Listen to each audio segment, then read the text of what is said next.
நமஸ்காரம். பெரியவாச்சரணம். சென்னை சிட்லப்பாக்கத்துலேருந்து ஜோதிடர் ஜெகதீஷன் அடியேன்.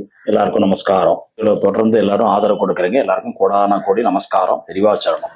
ஒரு ஜாதகத்தில் நம் கடனை எப்படி தெரிஞ்சுக்கணும் அப்படின்னா, கடனை குறிக்கக்கூடிய கிரகம் செவ்வாய். நல்லா ஞாபகம் வச்சுக்கோங்க. ஒரு கடனை குறிக்கக்கூடிய கிரகம் செவ்வாய். அதாவது உங்க ஜாதகத்தில் செவ்வாய் மேஷம், ரிஷபம், கடகம், சரியா? மேஷம், ரிஷபம், கடகம், துலாம், விருச்சிகம், மகரம், இந்த 5 வீட்டில் செவ்வாய் இருந்தால் 100% உங்களுடன் கடன்ல கொண்டு போய் விட்டுரும். ஜாகிரதையா இருக்கும்.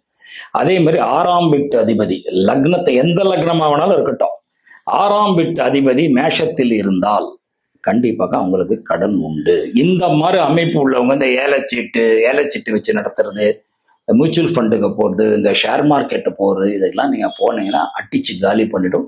ஜாகிரதையா இருக்கும். அதனால கடனை பற்றி நம் தெரிந்து கொள்ளணும்னா இந்த செவ்வாயை வைத்து தான் தெரிந்து கொள்ளணும். ஜாதகத்தை நீங்களே எடுத்து பார்க்கலாம்.